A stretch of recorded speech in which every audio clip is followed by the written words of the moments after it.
and live peacefully before you. We ask this through Christ our Lord. Amen. Amen. Father, Son, and Holy Spirit. Amen. Amen. Father, thank you.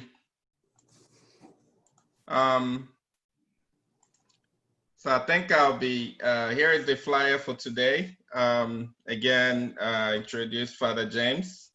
Father James is joining us from California, which is 3 hours behind. So he had to kind of wrap up his day early to do this for us. So thank you, Father. And Dr. Moemena is joining us from Columbus, right? Yes, Columbus. So, yes, so thanks for doing this. And typically we start and allow you all, not allow you all, but would like for you all just to do a quick introduction. And then, I think Dr. Moemena, you go on with, the few topics that you want to discuss for about 10, 15 minutes. And Okay. then after that, for the James, will go on for about 10 to 15 minutes. And I welcome everybody that's joined in to feel free to chime in. And, this is not just, about asking questions, but also throwing out your ideas. But to the extent that you have faith-based question or mental health-based question, we have the right people on here to discuss both. Because we all are, I would say we are, but the times call for, the times is just adding a lot of stressors to our life. And to cope, we need God, but we also need mental balance. So with that being said, I'll pass it on to Father James Okafor for a quick introduction. Okay, thanks, Ugo, for this opportunity. A quick introduction, just as he said already, I'm Father James Okafor, a priest of Diocese of San Jose in Northern California. So for my professional life, I'm both the high school teacher and the teacher in the graduate school at Santa Clara University here in Santa Clara. So I'm also the chaplain of the Nigerian Igbo Kali community of San Jose. Some of you who have been part of NICCA will remember me because I've been there many times to join my friend Father John Paul, either to do retreats or to be part of the Mass. So I'm so happy to be here, and thanks to everybody who joined tonight. Thank you. Thank you, Father James. Dr. Moemena, if you go on and then just immediately transition to the presentation, I made you a host. So right after introduction, feel free to share the slides you have prepared. Okay. Down, I'm on Asisi Asunibo when I men Kenji Bologna Igbo. It's mostly in Igbo. Okay. But mix up. I'm from Nkwelo Ogidi, but I grew up at Enugu. I went to one secondary school and Obiaguru primary school. I came to United States maybe a year after high school. So most of my undergraduate and graduate and doctorate was here in United States. I've been in counseling field for a while. I have close to 20 years of experience in mental health counseling, substance abuse. I actually do diagnosis. And I've been in education also, but higher institution. I have close to 16 years in that. Currently, I work with State of Georgia, providing, working as a licensed professional counselor. And I've worked different areas too. I have 2 children. They are with us today. I was hoping they don't come in, but they are here to judge me. So it's okay. I know Father got my back. Of course. With that, I will get right on to presentation today, but please bear with me. I've always, this is not my first time with Zoom, but this is the first time I've done it, presentation in Zoom. Usually someone else do it and I'm logging in. Okay, so bear with me.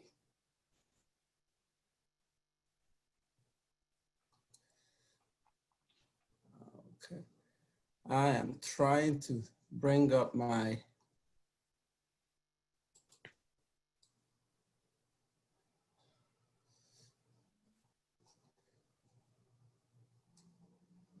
So if you go to the bottom of your screen, you should see a green sign that says share screen. If you click on it, then... She's currently sharing OBS. She's trying to pull up the presentation. Okay. And your microphone is mute.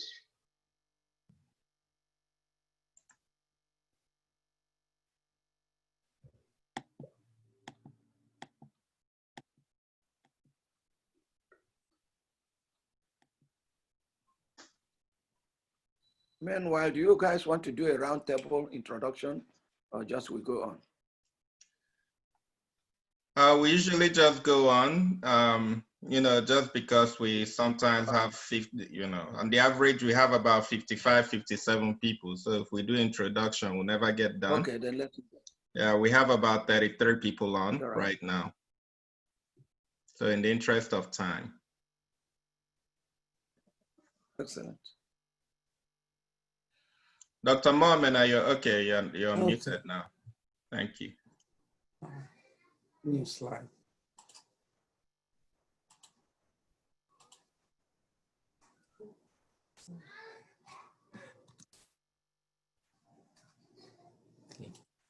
Sorry, I pressed the wrong thing. Yeah, I have to. How do I go to like the slideshow? New slideshow. No, that's not it. The slideshow is up at the top, right there, Senator. There you go. Thank you. Okay. Did he delete anything? No, you just. No. Okay. All right. I apologize to everybody about that. Maybe next time I'll do better. But I've done the introduction, so I will move on to why is good that we stay mentally healthy. I think you can skip the next two slides because you added two more too. There you go. Okay. Now I'm on the next slide. Okay. I'm sorry.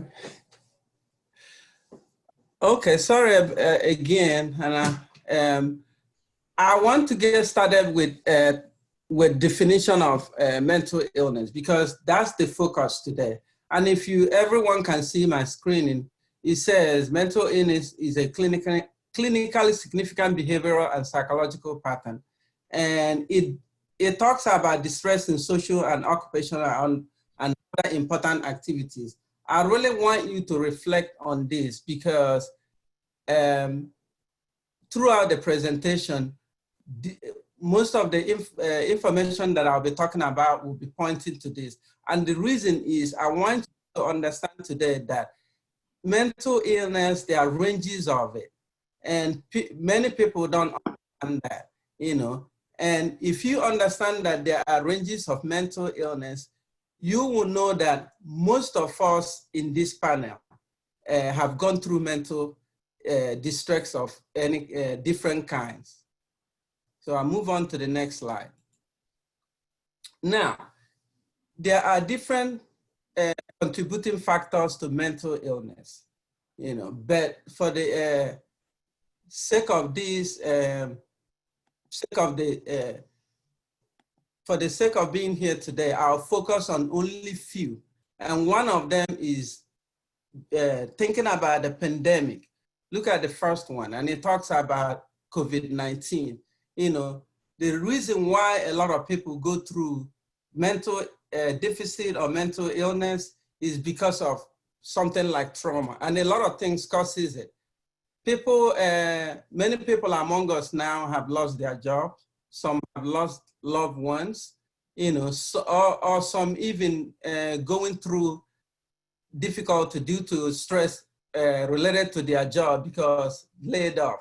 And this is one of the things that brings about mental illness.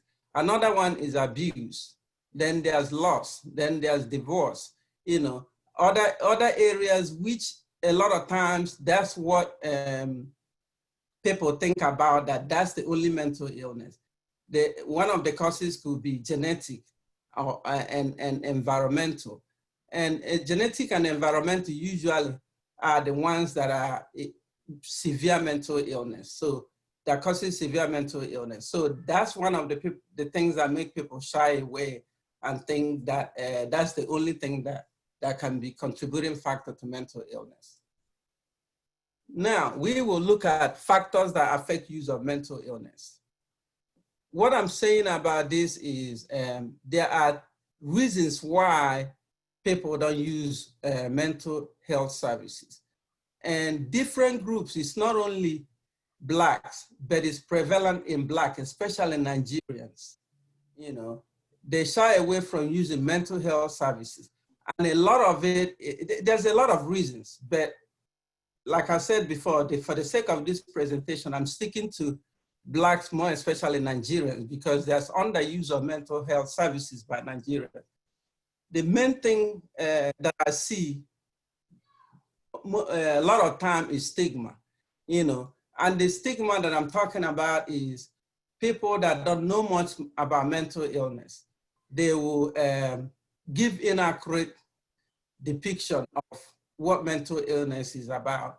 They will talk about it as if the person is usually someone aggressive, not able to take care of themselves, lazy, things like that. And I'm saying this for those of you, I don't know how many people know about this song called Akilo Lilo, growing up. You hear that song, it says, Akilo Lilo lo lo lo, Akilo Lilo lo lo, oh nyara. Yeah, yeah, yeah, oh nyara. Ogolo, ona sami milioyi. All that song is talking about is depicting stereotype. It's more of idiomatic expression to show you that this person is, you know, not able to carry daily functioning, not able to make a decision that me and you will do if they have mental illness. So when you think about that, growing up as a Nigerian, thinking that song, seeing how people relate to mental illness, that's one thing you don't want to associate yourself with. And also, that brings me back to way, but things probably change a little. I don't know if very much. Growing up, I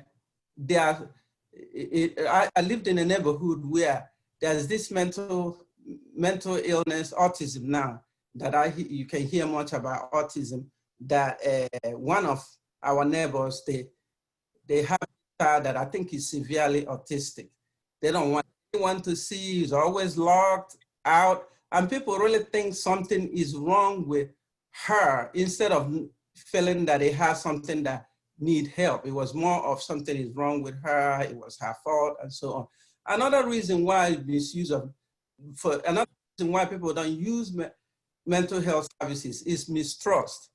You know, mistrust, other groups does have mistrust, but for the sake of this presentation today, I was saying I'll focus on Black, also Nigerian.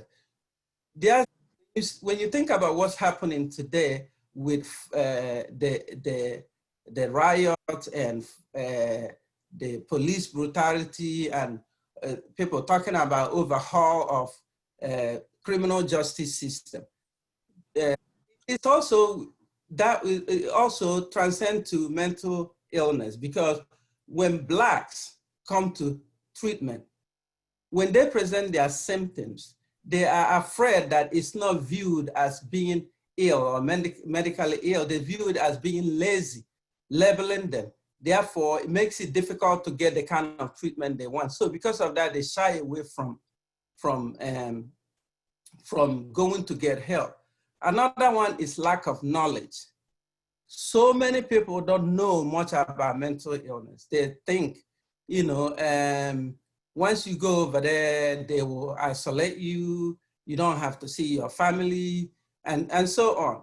You know, because of that, they shy away. And I see a lot of Nigerians, they still attribute it to white culture. You know, some of them will say, you just want to be white. We call our forefathers, not forefather, our kindred to solve problems. We don't take it, we are not white people. And they depict this view that it doesn't help, but they really have not even tried it to see if it helps. Now, there are different types of mental illness. And I know you don't want me to keep going all of them. I would just kind of go through maybe 2 of them. You know, the one that I would like to talk about is adjustment disorder. Like I mentioned previously, because of COVID-19, people go through a lot. And most of the time, you know, the diagnosis you may see is adjustment disorder. Why this adjustment? Because people have found themselves in a situation where they may not be able to feed their family, they may not be able to, they may not have money to take care of things that they are able to take care of due to this COVID-19. But it's not only COVID-19 or this pandemic. There are Nigerians that migrated to the United States thinking that it, you know, is a land of opportunity, which it is, but they don't know there are other things that you have to undergo, especially in terms of your status, changing it, and then having a place to stay. And it's very difficult to adjust to what they find themselves. Some may find themselves homeless. So that can lead to a host of mental illness. And this adjustment, when you think about the symptoms include anxiety, include depression, and so on. Another one that I want to touch a little bit is schizophrenia. That's the one a lot of Nigerians know more about, you know, because we look at it as that's really the main mental illness, and that's the one we don't want to be labeled as, you know, being where you may be hearing voices or seeing things, or, you know, and people will not like to deal with you. But there are other hosts of mental illness that we experience that people may not know unless you get knowledge of mental illness. Now, just a little bit statistics. Okay. As of 2019, attempting suicide is still a crime under Section 327 of the Criminal Code Act penalty in Nigeria. However, even though this is still a crime, it still did not stop people from committing suicide. So I hear a lot of, especially for those of you that know some of our history, you know, it's an abomination to commit suicide. And what I'm not here advocating suicide. I'm here as a mental health professional to say we are looking at the person as committing crime. We are not really looking at the person as someone who is sick or ill that we need to get treatment for, to help that person get treatment. And that's where we are now. Even though in Nigeria, we may say, oh yeah, we don't have enough resources or to get this help. But here in the United States, where you more likely to get the resources, more likely to get the help you need, that is still underused. And we cannot say that most of us have heard about mental illness and treatment. And another reason why I try to say, I'm saying that is because looking at research, it looked like the British introduced neuropsychiatric hospital in 1954 at Abeokuta, and others has merged since then. As I think it was last 2 weeks, sometimes I get a call from Nigeria and people will ask me a few questions about mental illness or about treatment. Sometimes they make fun of what I'm saying. Sometimes they take it serious. I was surprised that someone took it serious last week and they went to mental health at Enugu. And they even have, they told me they have emergency room.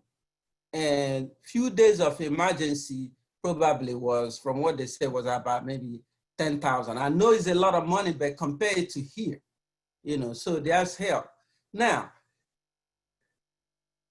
these two things I want to talk about is the things that what we are going through or what we've gone through in the past, if we don't take care of it, it end up being serious or severe, you know. So one of the two things that I see, and I see some Nigerians, they may not come directly, but they will know somebody who knows somebody that knows somebody that tell them to call me, you know. And when I describe these, you know, their fear is usually, I don't want to be locked up. One of them is nervous breakdown.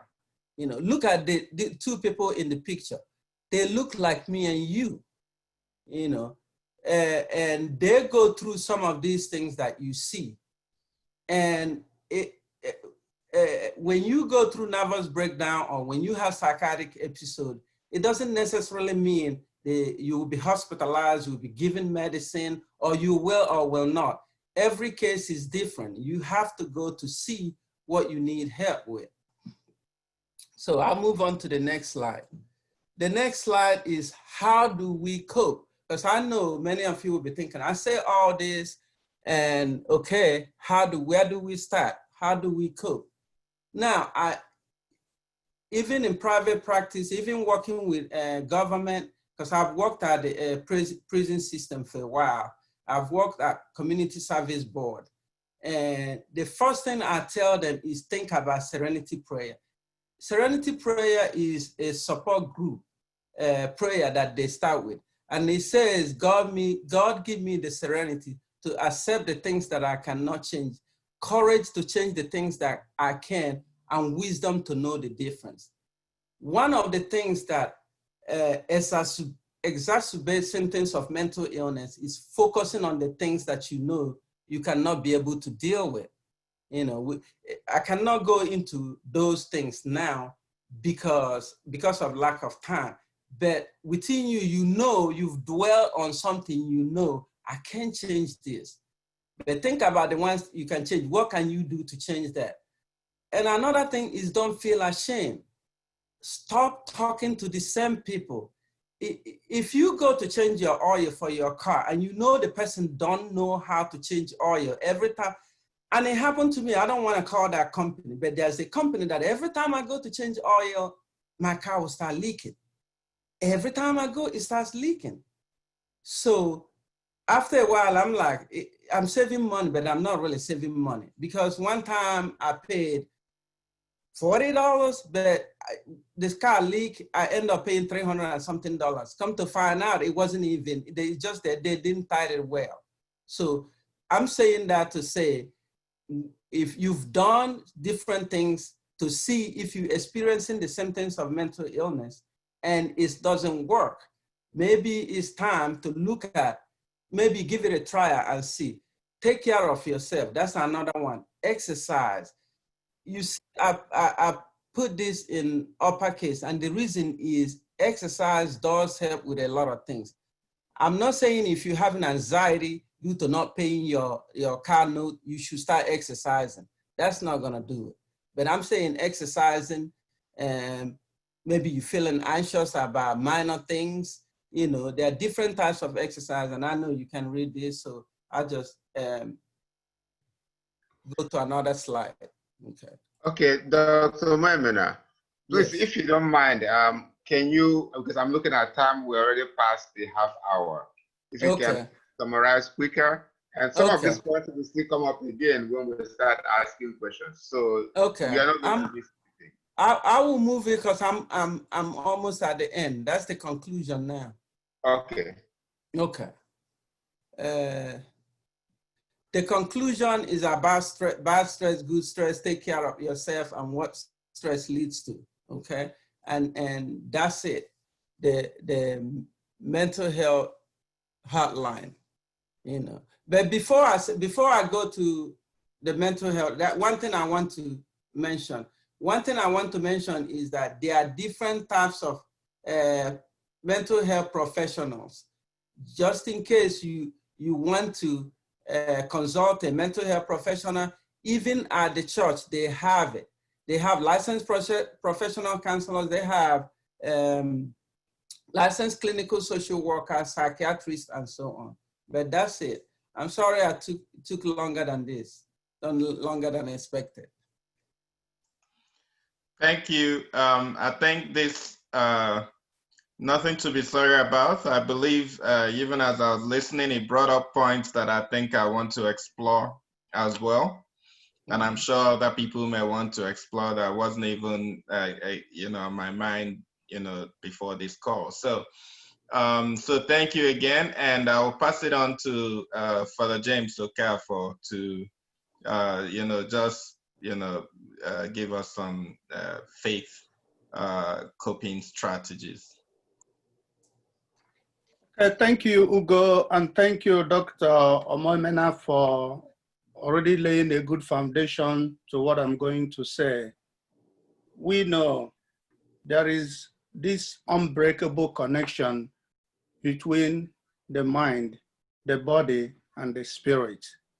When we are spiritually healthy, it flows into our mind, and it also flows into our body.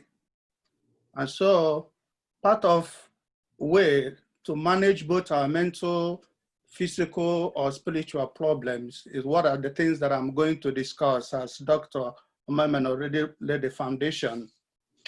The theme for our discussion tonight says, "Be still and know that I am God." Actually, it's from Psalm 46, verse 11. One of the Psalms, we say the Psalm that talks about the trust in God. So, and to follow up with that, we say finding peace in the midst of uncertainties is only when we have the stillness that comes from God. That is when we are going to have that peace. I always get uplifted each time I read the story about the people of Israel when they were leaving Egypt from slavery. When they were about to cross the Red Sea in Exodus chapter 14. When they looked behind and they found that the Egyptians were after them, they were so scared. They went to Moses in Exodus chapter 14 and said, "What are we going to do?"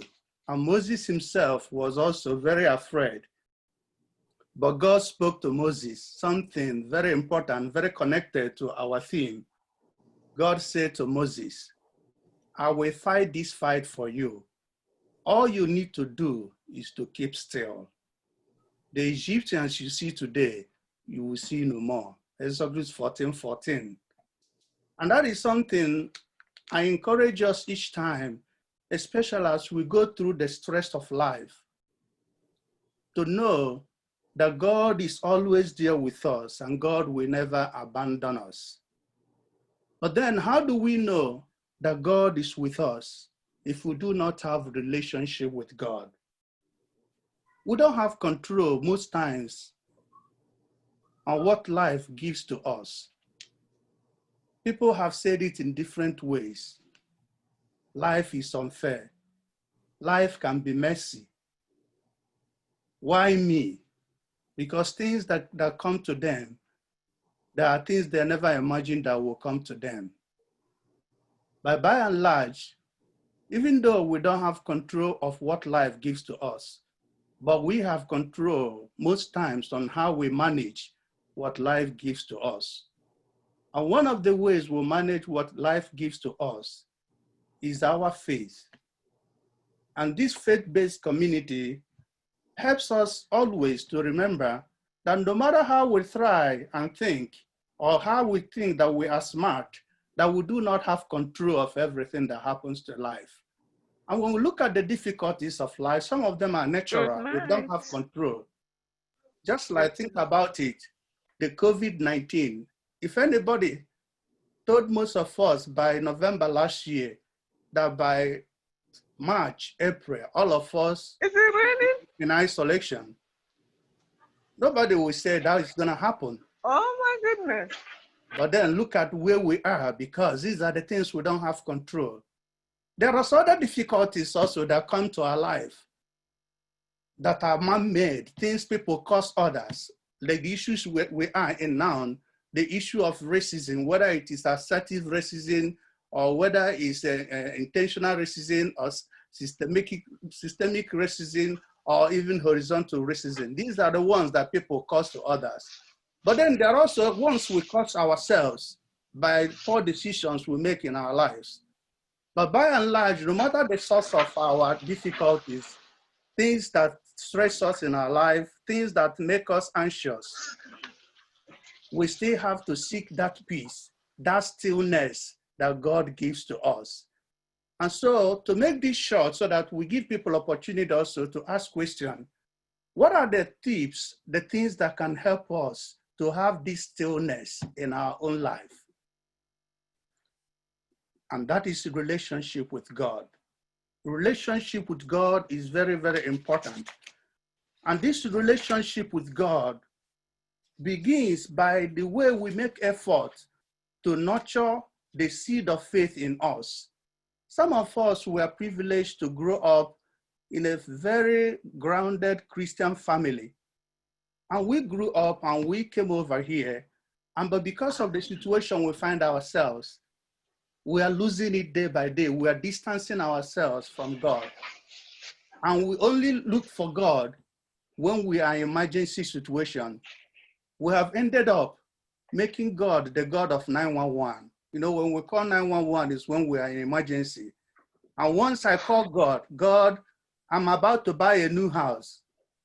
I'm gonna pray. I will go to church every Sunday.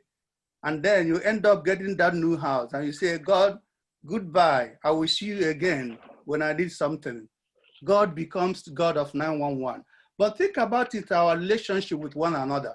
When you have a friend who calls you only when he or she needs something, is that person a good friend? It's not a good friend. But if we want God to be in our life, because there is a big difference between searching for God and recognizing God. Searching for God, when you search for things, what it means you don't know where you kept them, but you can always recognize where you keep your car key in your house. Because we don't have that relationship with God, when things come on our way, we begin to search for God instead of recognizing God who tells us, be still, I will fight this fight for you. All you need to do is to keep calm. And so our relationship with God is very, very important for us to be able, no matter whatever we do, let us not throw it away. Let me share this story with you.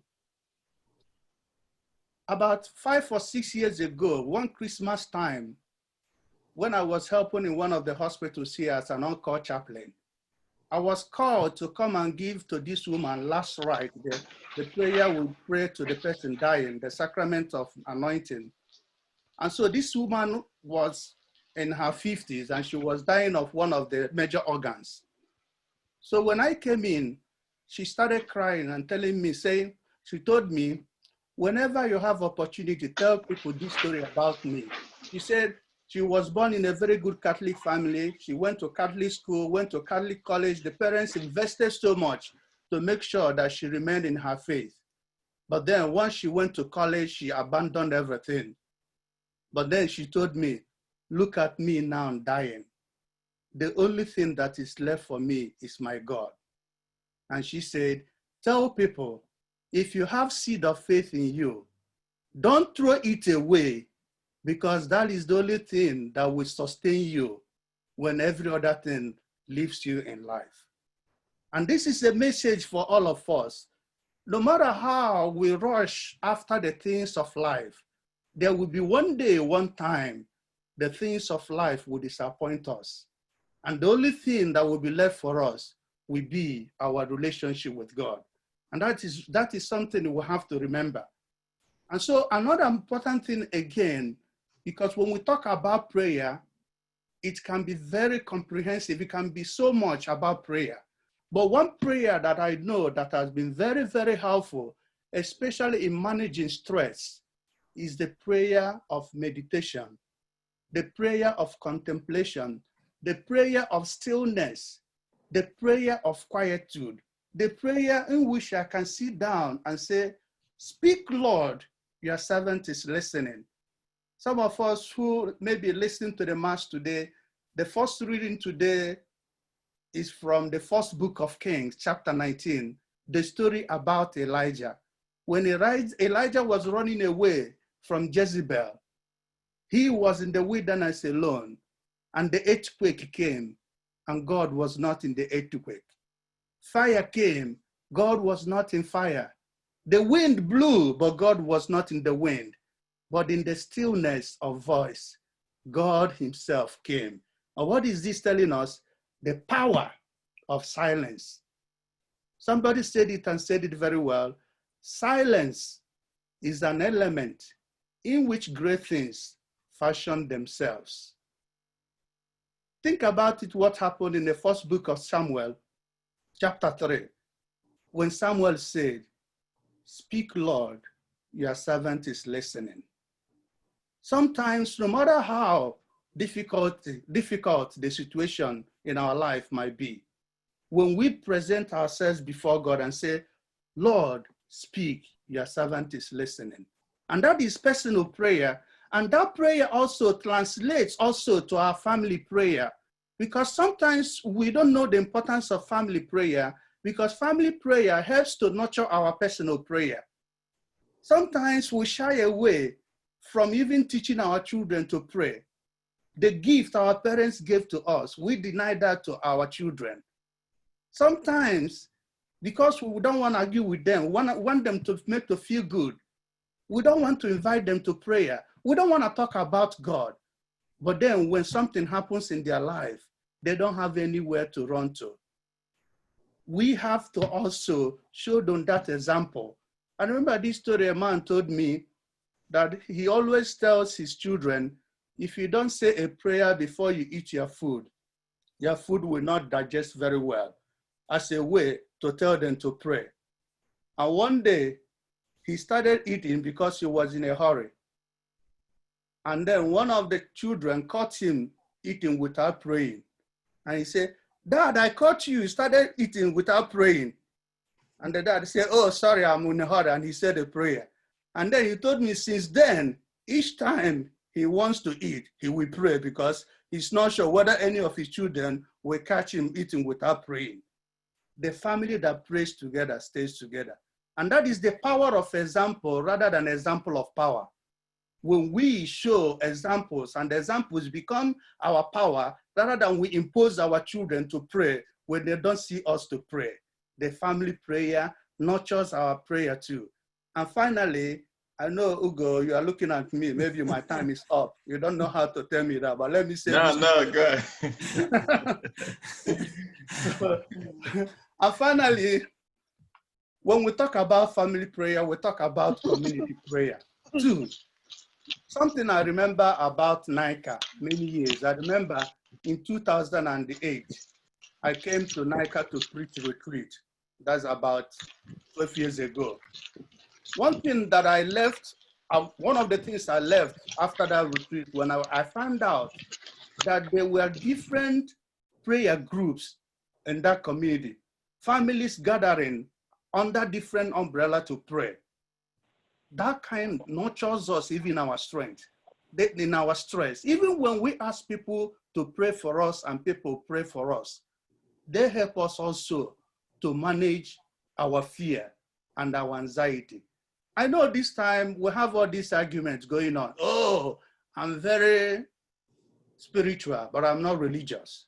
Oh, I don't go to church, but I believe in God.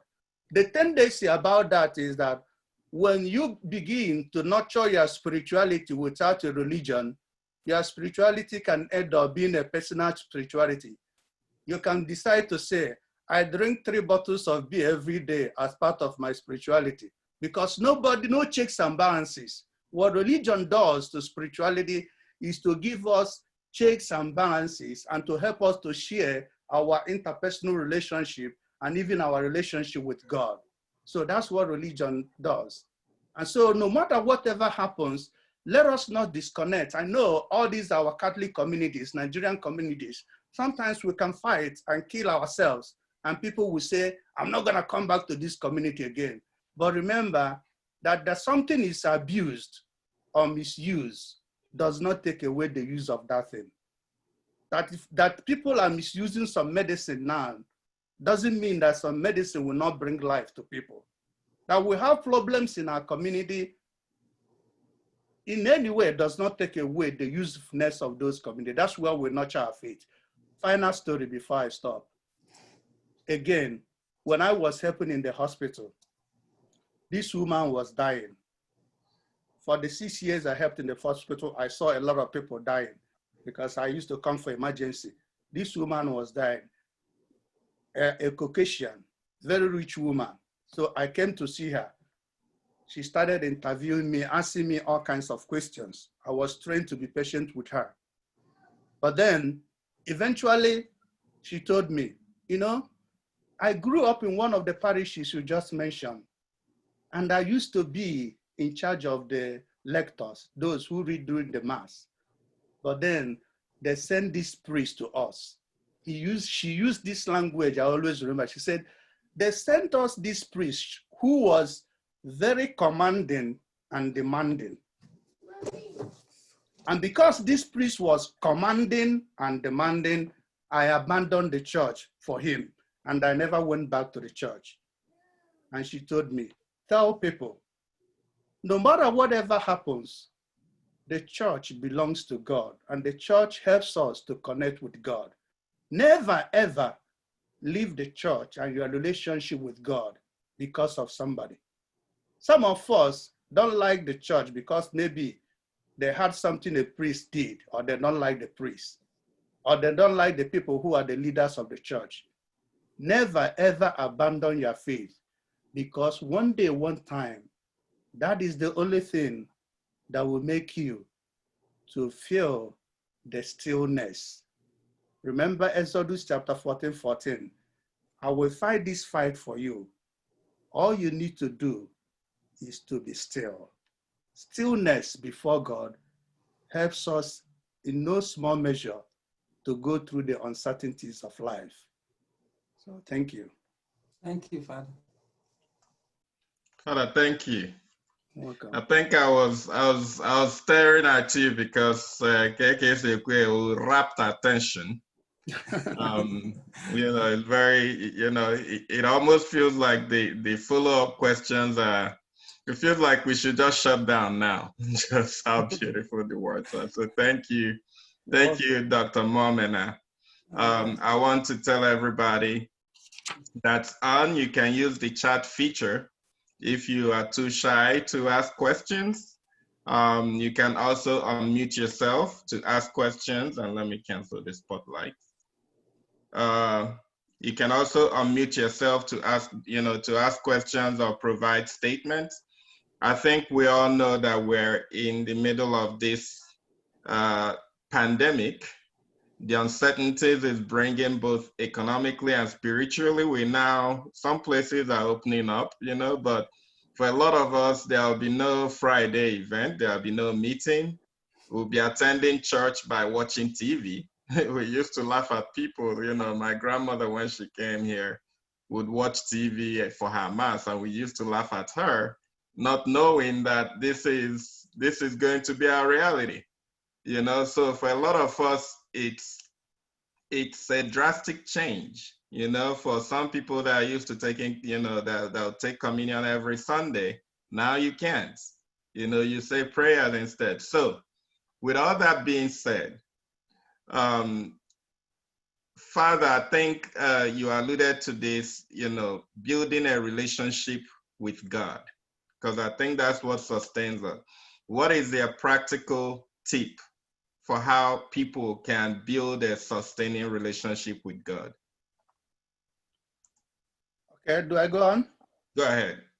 Okay, thank you, Hugo. I said it, maybe let me just focus on that now. So the practical relationship is communicating with God. The shortest way, that's why they said, you know, it takes just 2 cups of coffee to make friendship, you know. So the best way to that relationship with God is communication with God. And we communicate with God through prayer.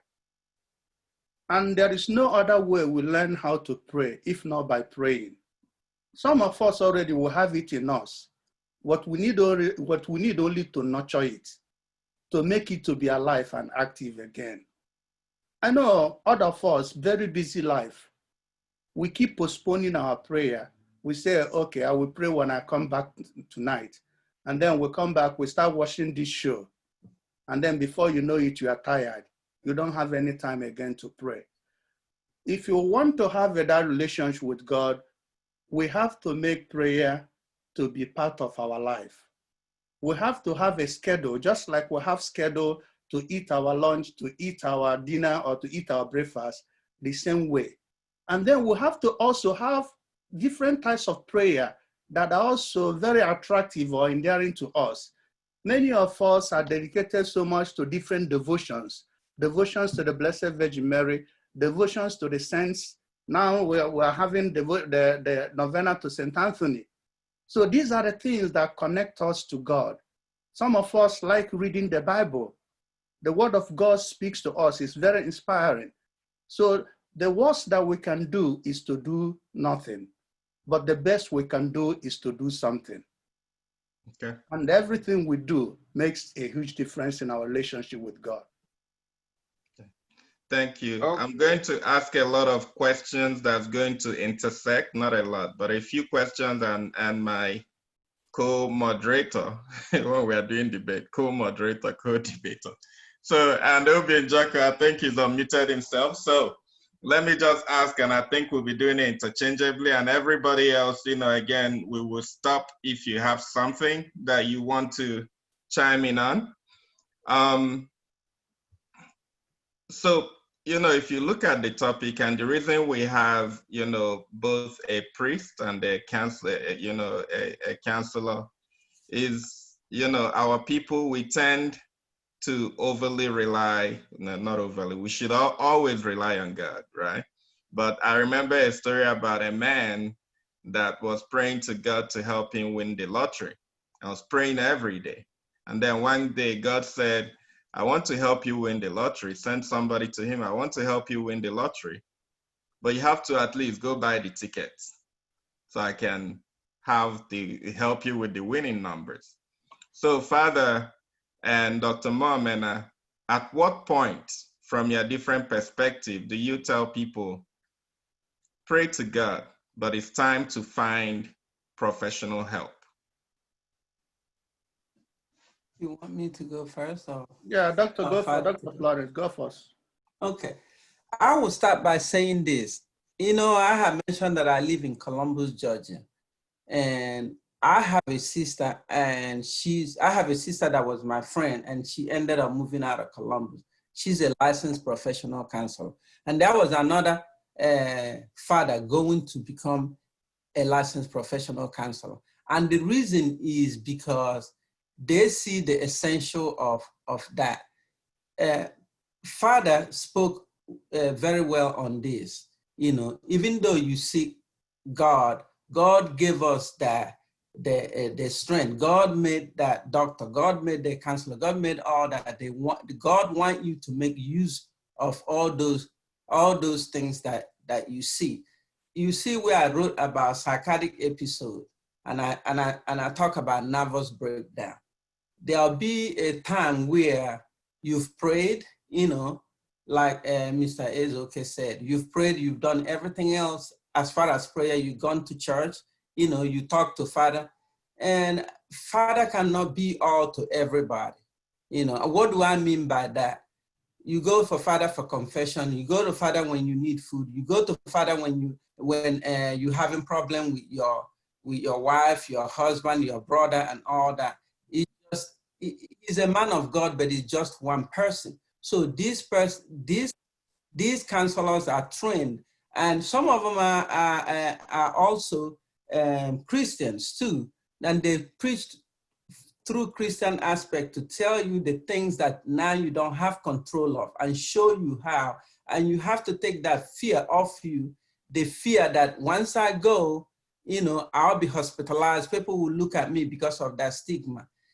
It's not necessarily true. There's some element of truth to it, but you can have control of your treatment, your life, and not everything requires medicine. If you can remember some of the coping strategies that I put, some of them is helping you look into self-help, which requires you reading. It can be it can also lead to medication that you can only take a little while. That's it, you know. And it may take not going to psychiatrists, because psychiatrists doesn't provide psychotherapy. You know, it might be minor medication that will help you, you know, or it may just be a counselor. I know I'm trying to wrap it up. Thank you. Thank you. I'm the time police. Okay. Father. Okay, so yeah, thank you, Dr. Florence. What you said it right, you know. So for past more than 8 years now, I've been opportune to deal with thousands of teenagers. You know, every teenager, most of them will get up one morning telling you they are depressed, and the next minute they're telling you they want to kill themselves. So it goes around. So, but one thing I know from my dealing with teenagers that I have saved a lot of them from harming themselves by making a professional recourse, by telling the parents, this is not prayer, especially the families of immigrants and minorities. They will say, go and talk to the priest so that he will pray for you. So, but one thing I've done all the time, which I have saved some of them, is telling them, we have to go and talk to your counselor. We have to make a professional recourse. And the way I argue on that too is that God is not going to come down from heaven to help us. God will help us through one another. And that's why God has given us the ingenuity and the intelligence to be prepared to help each other. So when a counselor who has been trained is there, God is going to use that counselor to save somebody.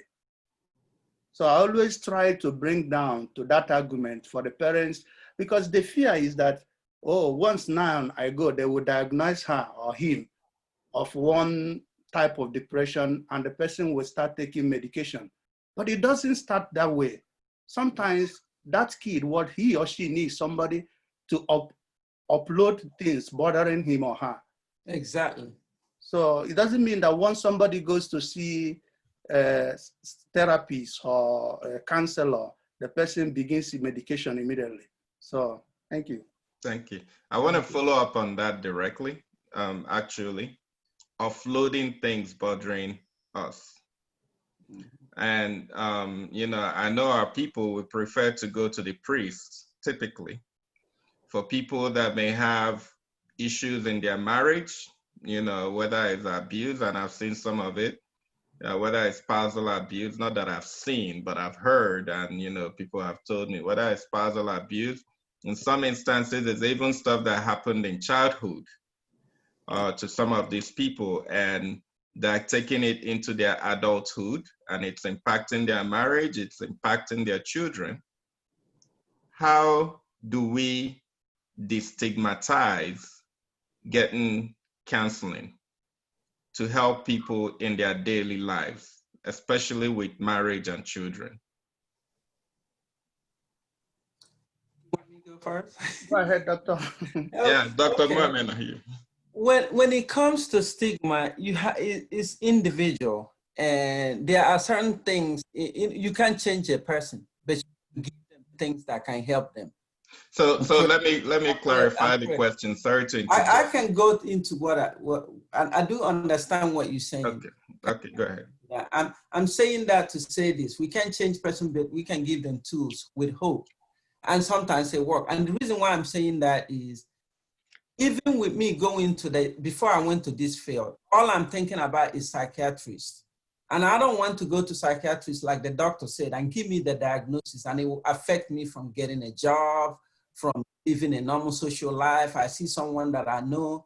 If I was single, you know, I wasn't single but if I was single, the person might think, I don't want to marry this crazy person.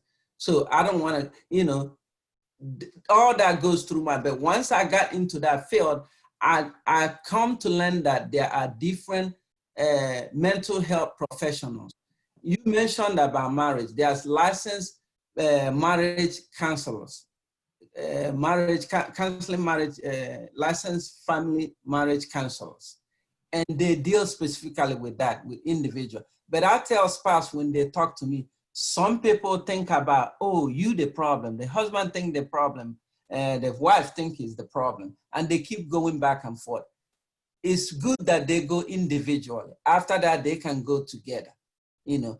And if you start a counselor and you feel like we're not getting things out of this counselor, you can change that, you know. See if you get someone that trust that you can talk to.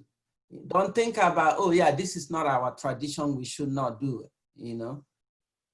I don't know if that helped in addressing. Okay, thank you, yeah. Yeah, so can I add something? Absolutely. Sure. Yeah, I always tell young people, which I know is applicable to everybody, I always tell them, never ever suffer and die in silence. Never ever suffer and die in silence. Always find a way to speak up. Most of people who went through abuses in life, the only way, because the circle of abuse is like a triangle, the abused, the abuser, and the bystander, the person who is watching it going. Once the abused, the person that is being abused, is able to speak up when the bystander cannot speak up, that is when the circle of abuse is broken. So we can also, as an adult, speak up, especially talking to a professional. Yes. Somebody that can help you. Once you're able to speak out, sometimes people allow things to get so complicated before they speak up. And the more you keep silent, the more complicated it is, and the more difficult it's going to become in future to untie it.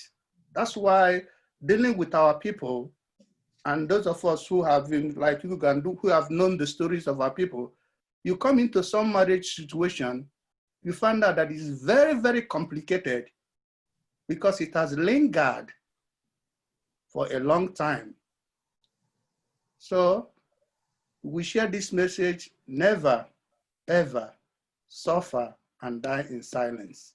Yeah. One thing I wanted to say, and I forgot while I was addressing the last question, is this. People want instant gratification. I think that's the word. And with few Nigerians that I've dealt with, counseling takes time. They may seek counseling one time and say, oh, it didn't do nothing for me. They just kept asking me, how does it make you feel? It takes much more than that, you know. So there's no cure for mental illness, but there's treatment and there's difference. Treatment, stabilization, that's what I stabilize where you can lead your life, but there's no treatment, and there are certain things can trigger it. That's the difference between cure and treatment. Thank you. Okay. I have a question. Yes, go ahead. Thank you very much for participating, both of you. It's very encouraging to just hear somebody, or both from the religious point of view and from like a psychology point of view, address all these issues, because a lot of times in the Igbo community, some of these things we've talked about today are not something we have at family table discussions. And so my question is that as a grad student, I have a friend that is seriously struggling both in the mental health. She has bipolar, and she's struggling in that aspect of having bipolar and working. She's now a postdoc, and she's in a high stress working environment, and she's also beginning to lose faith, especially in her faith.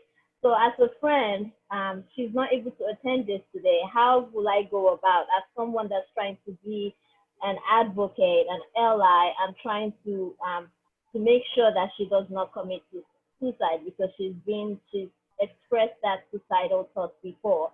So how do we go about helping her without ourselves falling into that depressed state of feeling helpless?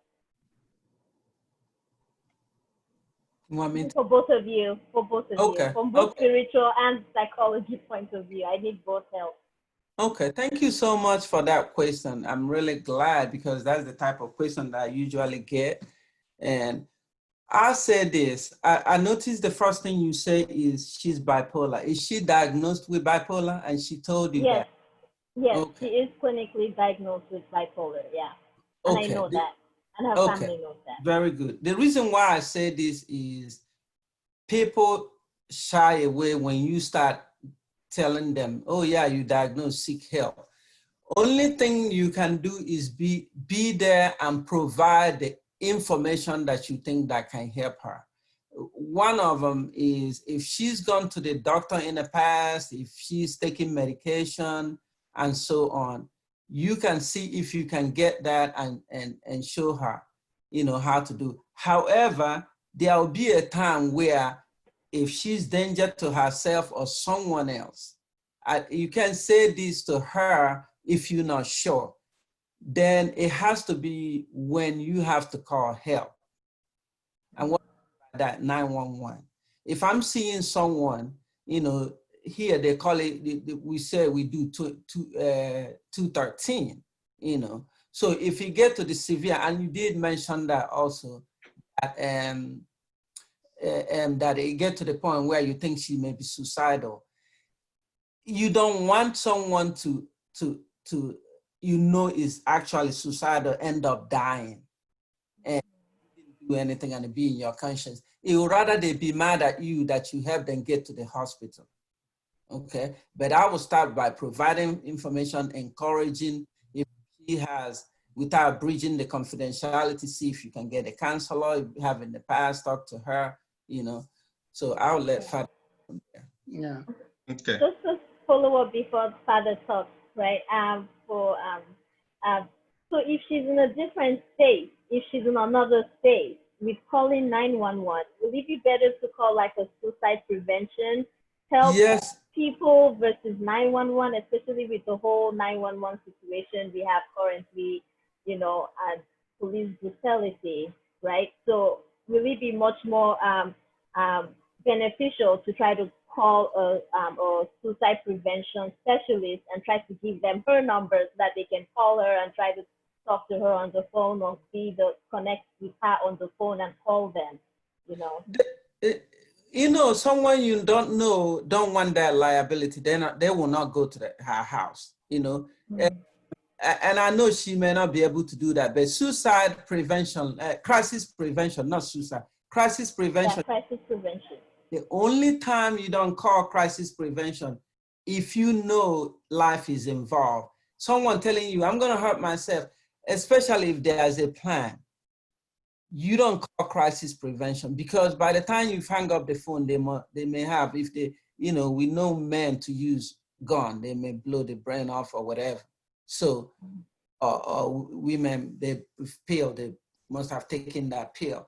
So that's why we talk about 911, regardless of the brutality, we don't have anything else. But I will start with crisis, encouraging. If there's someone that there's a way you can get someone without that, within that crisis line, if they can agree to check on her sometimes, you know. Mm-hmm. And sometimes if she's able to get someone that becomes the case manager or counselor, they can check on her because there are programs that people come weekly to check on someone at 2 times a week, you know, to check on someone that has mental illness. Okay. Thank you. So, Father, how much longer do we have you for? No, go ahead. I still have, I still have 40 minutes, 30 minutes. Okay, beautiful. Thank you. Let me ask this question and I'll let you go. And this is for you, Dr. Moemena. When you were presenting, you raised a topic that seems increasingly prevalent these days, autism. You know, I always say when I was growing up, I didn't know a lot of people that were autistic or that were even exhibiting the signal, but right now it's so prevalent. Yes. And you see a lot of families coping with it, and it's a huge challenge for them. Yes. Yes. From a professional viewpoint, Yes. what is your advice to the parents struggling with an autistic child, and then to the Igbo community as a whole, what is the advice you give the 43 people on this call on how to best support people who are facing this challenge? Okay, I would say this, different kinds of autism, from mild to severe. You can see an autistic person, very intelligent, but may lack in social, okay? And that's why when people see them, they say, oh yeah, it's not actually autistic. There's nothing wrong with that person. The first place to start with is taking the person to the professional that will make that diagnosis, at least for you to conclude. But there are different programs that helps with autism, okay? Even if you have high income and you can get to that treatment, there are different, there are different kinds of Medicaid that can help. There are different programs. The company that I work with the government and I work with individual, we do what we call non-com waiver for individual diagnosed with developmental disability. I'm not saying everyone is qualified, but within this area, you can get waiver that will help your child get the resources that will help them with the treatment that they need. Sometimes they may need something concerning the behavior that will assist with that. So, and that's the program that helps with individuals that diagnosed with autism. You can look into that. A lot of times, most of the time when the type of help, the call that I get from most Nigerians is when their child is severe autistic. I get those calls and it's more of, okay, where can I get someone that they can, monitor this person or stay with this person until I go to work and come back. But you can get that you can get your child, get the type of services they need, they can be independent too. So it's much more than, there's much more conversation for this than, you can see I'm hurrying and I'm hurrying and trying to cramp so much information in one. But there are helps there. There are help resources there that can help you with that. But please start with making sure your child gets the right diagnosis. So beyond the resources, if I may follow up just to redirect specifically. Yes. Beyond the resources, please, if you're not, about to speak, if you go on mute, please. So beyond the resources, what advice can you provide to a parent, okay, right, who is yes, dealing with the stigma of it all? Okay. And what advice can you provide? For example, I read sometimes, when you see a handicapped person, should you say something? Should you not say something, So, yes. For the community at large, what is your best advice to, how can we better support one another? Like you were talking about your neighbor, right? Yes. You come out, how do you better support the neighbor? Okay. I think I use stories sometimes to teach, and that helps me. I have a friend that visited me from Nigeria and saw her severe autistic, and she said, "Oh, who is this imbecile?" I was shocked because I've never heard of that word in a long time, and when I was like, "My goodness." You don't say that. She said, why? This child can't do anything for themselves. Why are they even keeping him alive? And I was like, don't say that. It's like we are about to get in a fight. And I'm thinking, someone that's not educated in that field, how do you educate that? That's what parents have to find out. And that's what I mean by avoid negative people. There are support groups for parents too. Things that can help parents. If it will involve counseling to help you help your child, do that. Both professional counseling, or even, and I'm not saying it's only professional counseling. You can also talk to God through the Rev.Fr, but you can seek counseling for yourself, seek counseling for your child. And counseling doesn't only mean talking. They can give you certain things, how you can work to get the behavior of the child to do, like if a child does, because someone can be autistic and still be defiant. And you may not know that the way you're trying to work with that child is not working. They can give you a tool that will help that child with the behavior, okay? I think that's it. Yeah, can I speak, please? Sure. Yeah, this is Ifoma, Dr. Moemena, Auntie Florence, Ifoma Wobo. Wow, so yeah, I have to share.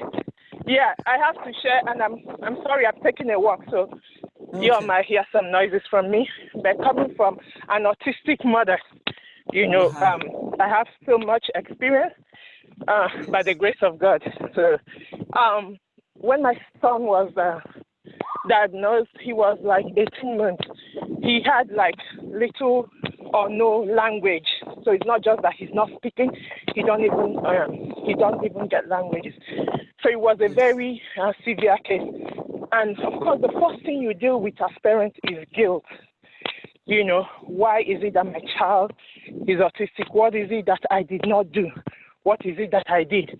So the first thing that you deal with, and that is the I guess one of the defining things, is that the guilt that parents feel.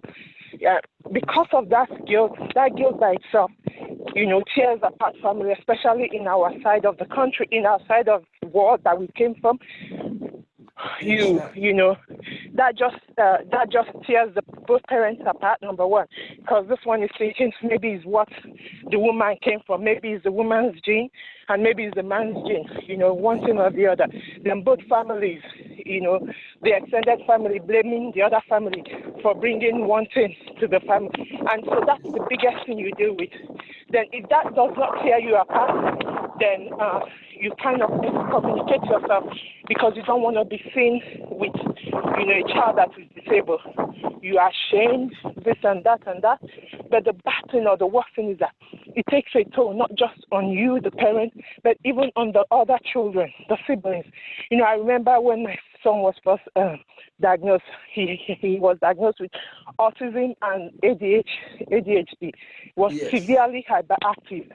So we couldn't even go out, because why would you go out? So that people will stare at you. So it took a toll on the rest of my other kids. We will be stuck in the house because I don't want to go out. My husband don't want to go out. It continued until we found out that we are socially, how do I put it? We don't even socialize anymore. I thank God for a friend that started, telling me that I should snap out of it and begin to function. Of course, by the grace of God, I snapped out. But I will not tell you I snapped out by myself. God is a major part of it. So my faith was a major part of it. I joined we do have a charismatic group here in Houston. So I joined, and that helped build up my faith. But of course, we did so many other things. We sought medical help. He was under the care of a psychiatrist, not even a psychologist, because at his age, he don't need any counselor. He needs a psychiatrist to take care of him. Of course, we did get into so many other things. We didn't get any support from the state, but from our own income, we went into behavioral therapy, occupational therapy, speech therapy, just name it, every kind of therapy to help him. Of course, it was tedious. You will exactly. It is tedious. It will take your time. You will be ready to give up your life for it, because you go from one therapy to another, and it does help. Even the psychiatrists we saw, we were not taking medication. It's just to help us manage and see what we can do. Amen. And when I snapped us out of it, I came to realize it's not my making, it's not my husband's making. It's not anything that we did. I guess that was the biggest relief that I got for me. And once I got that relief, I was able to transfer it to my children. So I kind of liberated my other children too, to know that even though their brother has autism, it has nothing to do with them. It's not because God loves him less or anything. So we became free. And once we became free, we allowed him, even though he was hyperactive, we will still go out. We just watch him. But before you know it, he started getting better, to the point he's graduating next week in high school, very well behaved. He's not hyperactive. His speech has come up a lot. In short, he takes the last arguments in the house. You cannot argue more than him. So God has brought us a long way. But we have to take steps. Number one, for any parent who has an autistic child, the first thing I will let you know is do not condemn yourself. It is nothing you did. So it is not your making. All you need to do, seek resources. Of course, go to God first. There's nothing God cannot do. Then seek professional help and stick to the program. And with God by your side, you will come out from it. The child might not be 100% a normal child, like you call normalcy, but the child will end up, if you put in much work with prayer and everything you need to do, the child will come to a place where they can function and live normal life. Praise the Lord. That was a very powerful testimony. Yes. And we thank you very much for sharing that experience. Father, we know that you have very limited time, so let me start with you while we have you. And in your previous comment, you mentioned that some of us don't read Bible anymore, or we don't read enough of it. So you got me to pull out my Bible. So let me read for you where my question is coming from. It's Matthew chapter 6, verse 28, and it says, "Behold the birds of the air, for they do not sow, nor reap, nor gather in the storehouse, yes, your heavenly Father takes care of them. Are you not worth more than them?"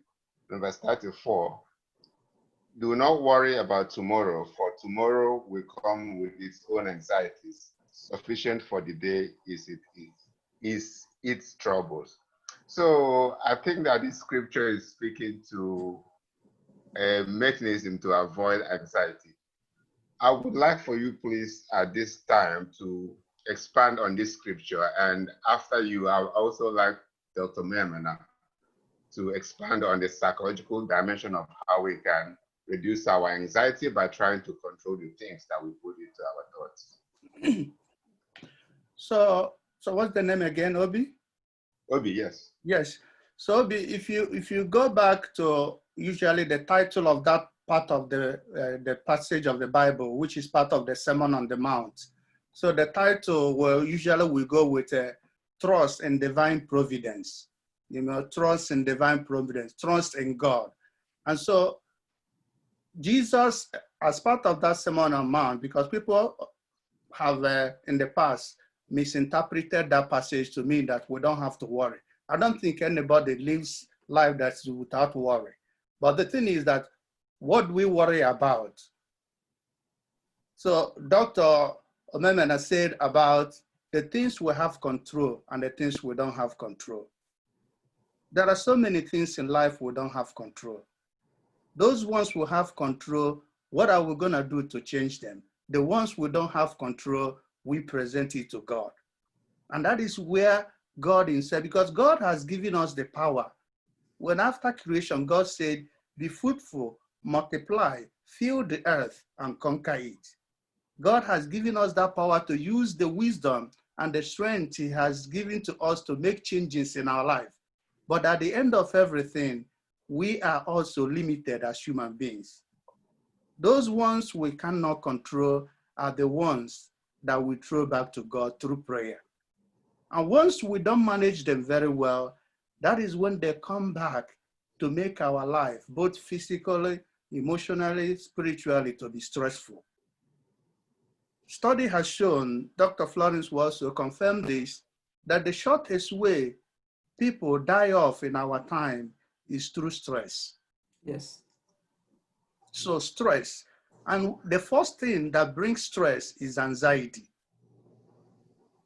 When we are afraid of the next minute, even though we don't have control. So by and large, this passage is telling you and I Control the one you can control. Do the rest and give God the ones God will do.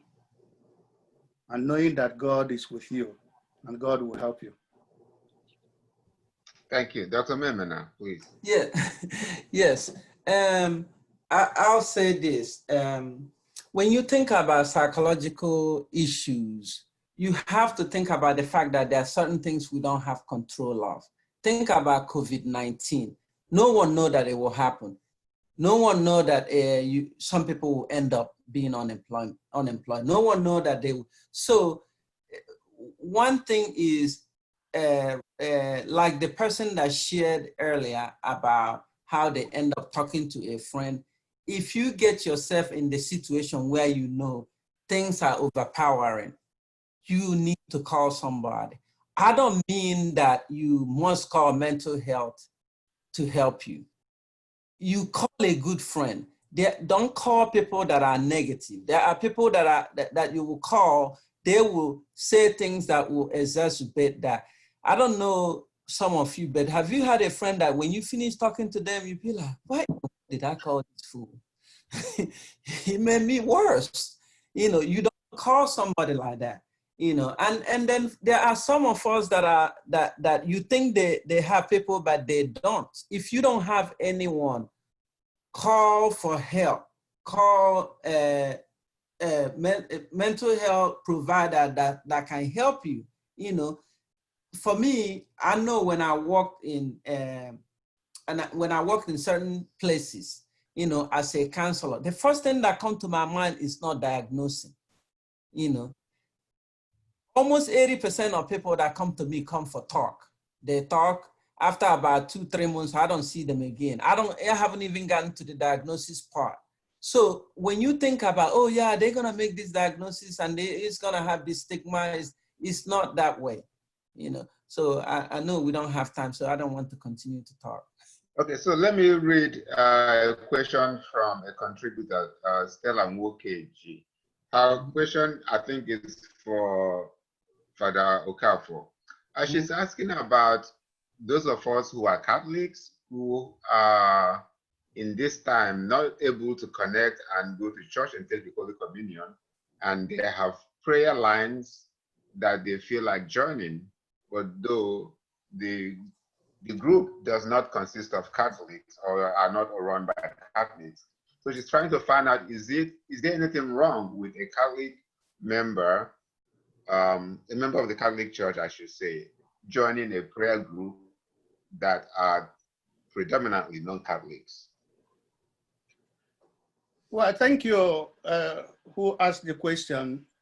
I don't think there is anything wrong joining any Christian prayer, but then something wrong can come out of it if that prayer turns out not being a prayer.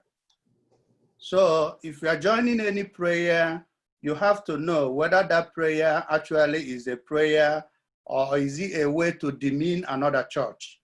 Because sometimes you go to some of these prayers, they are looking for somebody to leave their own church to come to them.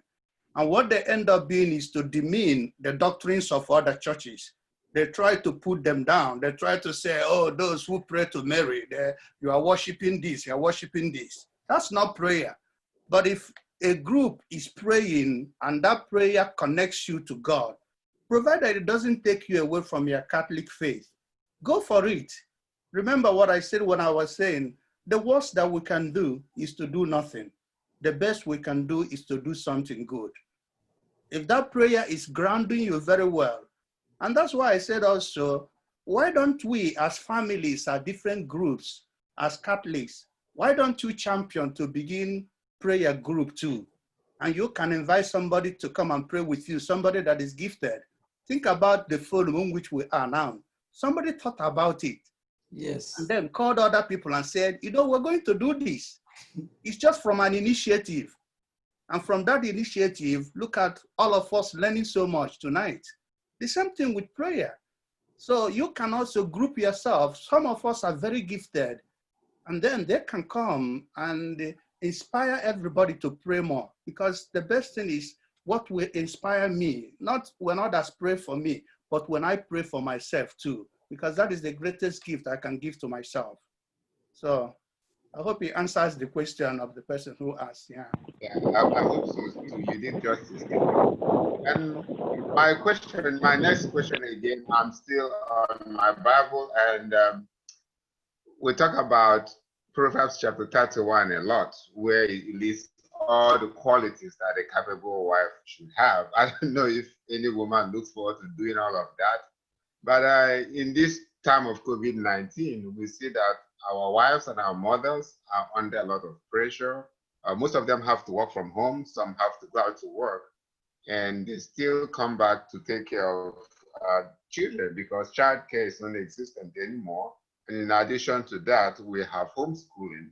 And most of the reports we have is that the majority of the work in homeschooling is done by mothers. So what would be your suggestions, if any, to our capable mothers and wives to manage their workload and keep their stress and anxiety low? And I would want both of you to speak to the topic. Okay, let me go briefly from Leroy. I know, Doctor, you know more this. But I know that even though we have a lot of work-related stress, but the stress that comes from home can be also very destructive to people, because a home is supposed to be a place where we get our strength and consolation to go back to deal with strangers. So one of the things we can do as families to help our moms and our grandmoms is to go above and beyond to be very supportive to them by the way we talk to them, by the way we help them, by the way we treat them, by the way we wait on them. If your wife or your grandmother or your mother-in-law usually comes home to do some of the chores, you can take some of them, treat them fine, because whenever people experience love, it reduces the stress in their life. Exactly. So, Doctor, over to you. Oh, you want me to address that one too? Oh, yes. I'll say this. In counseling, there's something, and Father touched on that, there's something we call support system. And support system includes mom, dad, husband, all that. So what I encourage people is, like, especially during this pandemic, reach in your heart, the husband, see what you can help with. Wife, see what you can help with. I'm talking to you from my daughter's house. She has 2 small children. One of them just walked in. One of them, Adobe, come and get your child.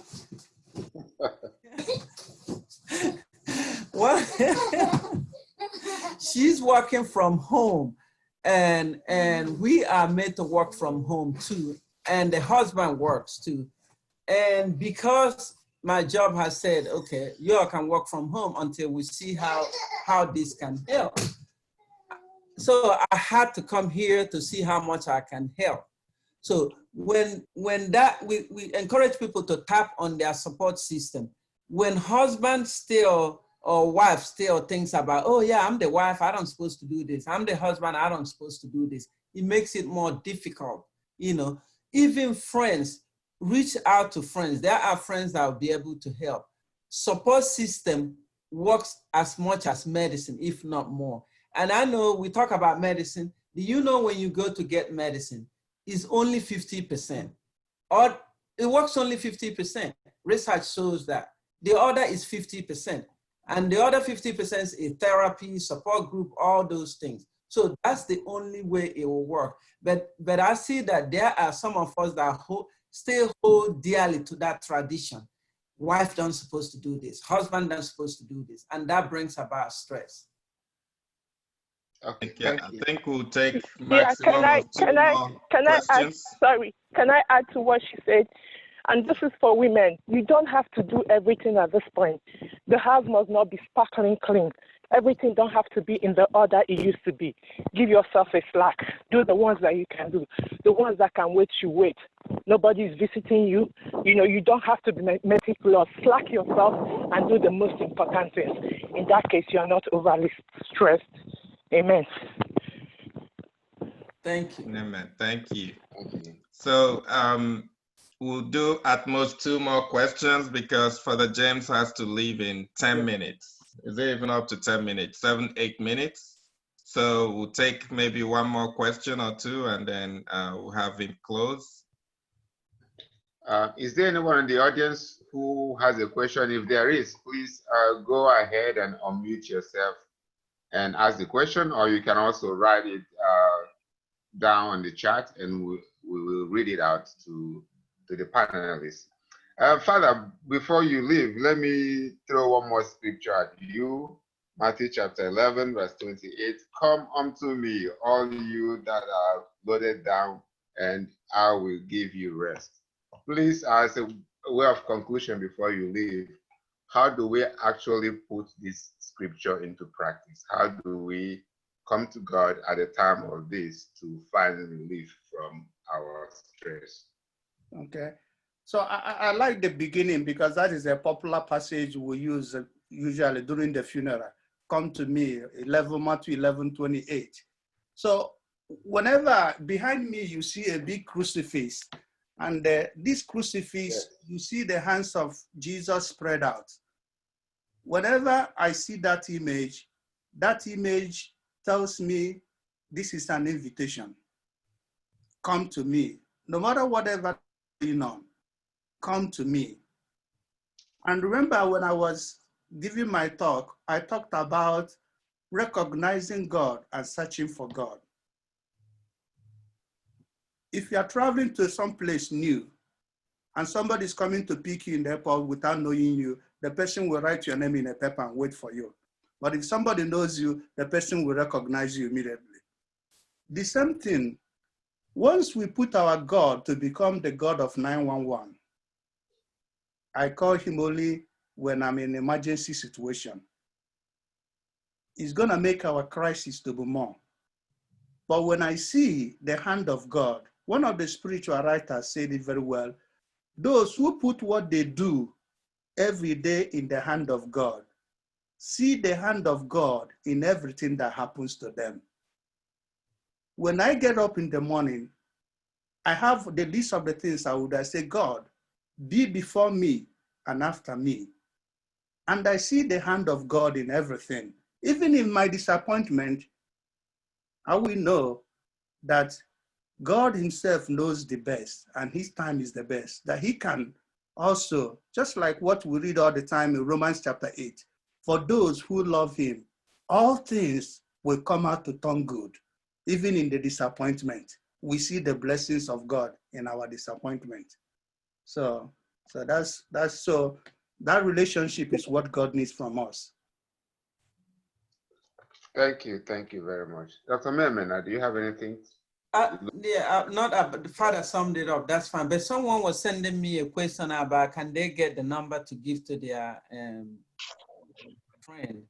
And I would say yes, but however, the person has to seek treatment where they are. Mm-hmm. So in case of something emergency, they really need someone there. And I'm not sure how she will be able to hear that from me, but I don't mind giving you my number. Okay. All right. Thank you all. Obie, do you have any final thing? No, go ahead. I think Father is ready to wrap up. Okay, great. So thank you all. I think before you leave, Father, I want Chairman or Hamadike Colette or Denibo, if you can unmute yourself and just close out for us, please. Okay, good evening. Can you hear me? Yes, sir. Yeah. Okay, good evening, Biko, NICCA family. Father James, I just want to take a minute to thank you for setting aside your schedule on a very short notice to accommodate Atlanta's request. I remember what you said was that Atlanta is your second home, and you could do whatever you can to help us, and you came through tonight. And Dr. Moemena, I will be reaching out to you. I love the clinical aspect of your presentation. And this is one of the reasons why we do these things. Not only are we learning from it, but we're also showcasing all the skills and talents that we have in our community. And tonight is another classical example of that. If we don't do this, we will never have the opportunity to see the likes of Dr. Moemena in our community. So this is a great opportunity for us. Father James, please, on behalf of NICCA community in Atlanta, I want to say thank you very much for setting aside your time to be with us tonight. You know, Father John Paul, we really appreciate that you stepped up to do this for us, and we appreciate that. And Doc, I'll be getting in touch with you for further conversations. Thank you guys, and have a great night. Thank you so much. I'm so glad to be part of this. Thank you.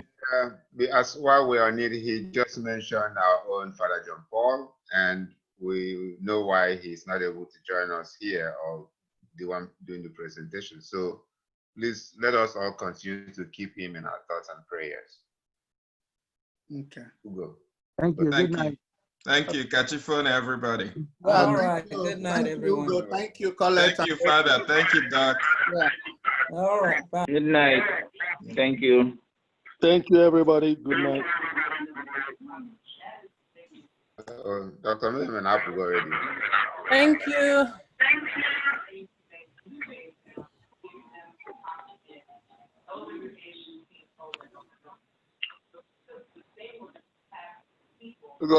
Thank you, Obi. Thank you, Go. Thank you, Colette.